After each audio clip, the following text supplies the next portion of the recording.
silent. There you go. Hi, I'm Robert with Oakwood Lawn Maintenance.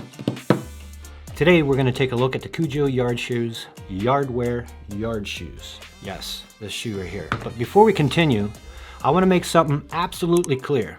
I am not affiliated with KUJO Yardwear in any way, shape, or form.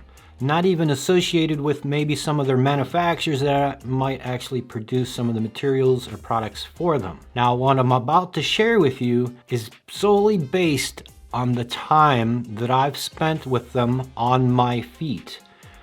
Based on a minimum of 40 hours a week for 52 weeks out of the year. Yes, I tend to wear mine more than just the mowing season. 2,080 hours for the year. 4 years, 8,320 hours, my opinion that I've developed over time. So let's get into it. And before we actually go any further, there's something that we have to take a look at to be fair to KUJO yard shoes. And what is that, you might ask? Well, I went down the rabbit hole of the shoes and feet and how different feet. I learned too much. Well, can you learn too much? More than I wanted to about feet. So let's get into it. I'm going to introduce you to a short little video, Dr. Zach on YouTube. Excellent explanation about what type of feet you may or may not have. So this shoe, as good as it might be, or you think, may not be the right shoe for you. So let's get into the video. Fit my foot into a 10.5 pretty much anything besides sandal. It's gonna be squished in there like a sausage. And that's because the Brannock device was invented in a time when shoes were made to be much more form-fitting, much tighter on the person's foot, and they were more designed for more leather shoes, kind of the dressier shoes. They weren't designed for shoes that needed more expansion when you're sweating and when you're pounding on them like a court shoe. And the way you tell if you should go up a half or a full size usually depends on your foot shape, which we'll get to in a minute. So now that we've partly found our foot size, it's time to find our foot shape. And for that, you're gonna need cardboard. And for this step, make sure you have a sock on. It's just a lot easier. Get a marker and just trace the shape of your foot. Now, if your right and left foot are pretty similar in shape, you can just use one and kind of flip it for the left versus right. However, if one is much wider, much more turned in or out than the other, just do a different tracing for each side. Next thing you want to do, just cut it out. I felt like these are the only scissors I could find laying around in the house. And I cut shoes open on a 10 channel. And now that we have our tracing, make note of the places where shoes usually bother you. Like in my case right here, I'll make an X. It's right along my 5th metatarsal head. This is where my foot is the widest because I have what's called a C-shaped foot. As you can see here, my foot is shaped like a C. So the next thing you want to do is find the overall shape of your foot. I've actually made 3 of the most common: a flat foot, a neutral foot, and an in-flare foot. So here's mine. As you can see, I kind of already drew it, but I'll do it again. This is more of a C-shaped foot. This is my wife's foot here. This is more of a neutral foot. As you can see, it's pretty straight.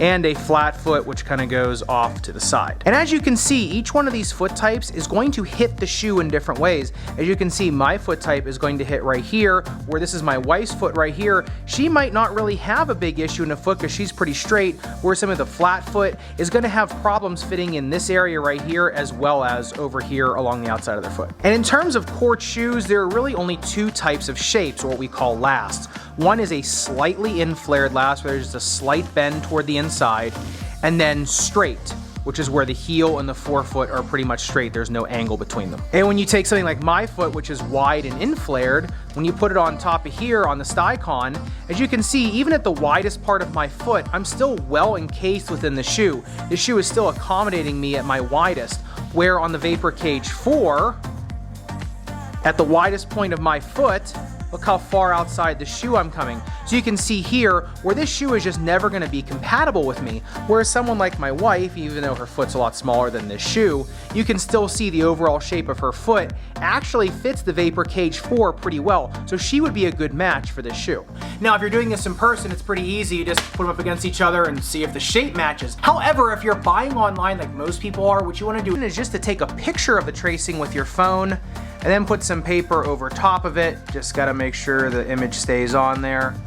And then just trace it out And that way you have a cell phone size image of your foot that you can literally just put up against the shoe on your phone or on your computer for ease of use. But after a few times of looking at the tracing of your foot, you can kind of start to figure out what shape your foot is and if your foot's going to be compatible with that shoe just by looking at the sole. Now I know I told you that you were just getting started with the sizing with the Brannock device. You have to take into account the shape.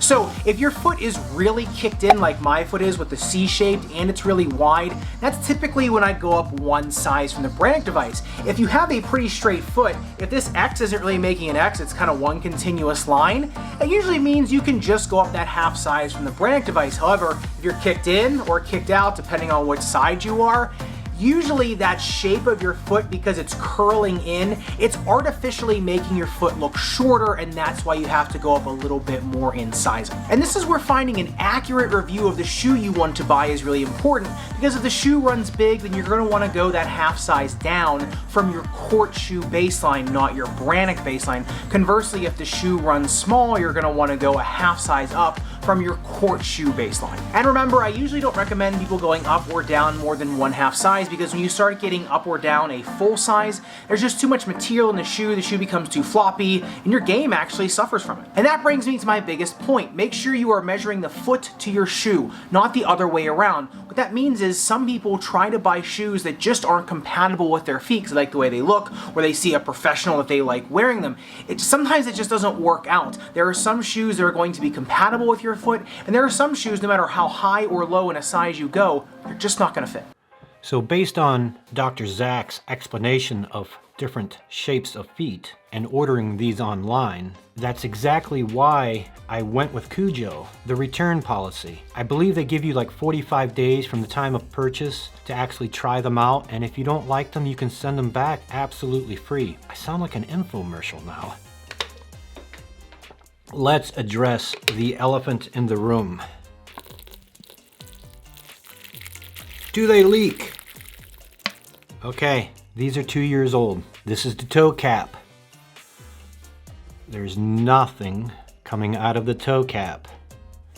Now if I fill it up a little more, it's gonna come out of this air vent. This air vent is actually water resistant. The toe cap is waterproof. Let's put some more in. So we're gonna keep this in here, and it's starting to really smell. Whew. I've always seen people actually put a paper towel up where their toe box is. So what I'm trying to prove here is the actual waterproofing of the toe cap.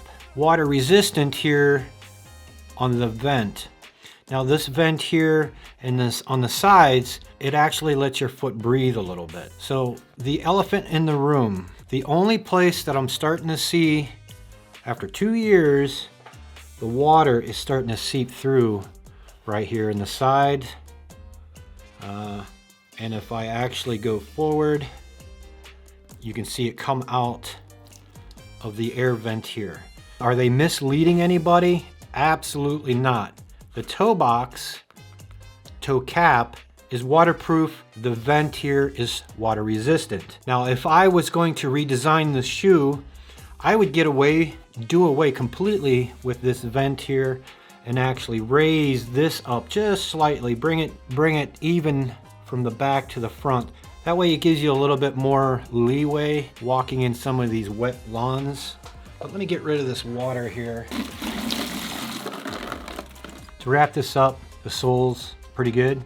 Can't complain. Shoelaces, they give you 2. One installed on the shoe and an extra set in the box. I cannot complain from what I'm using these for. Pretty much everyday use through the lawns, mowing and working. They're very lightweight, and that was my biggest concern. And another thing that actually pushed me over the fence was the 45-day trial basis. If you did not like them within 45 days from the time of purchase, you could actually send them back for free, as long as you were in the continental United States. Outside, I think you have to pay some shipping, but it all starts here with the foot. I'm just sharing what I've learned from using this product. I'm Robert with Oakwood Lawn Maintenance. Thank you for watching.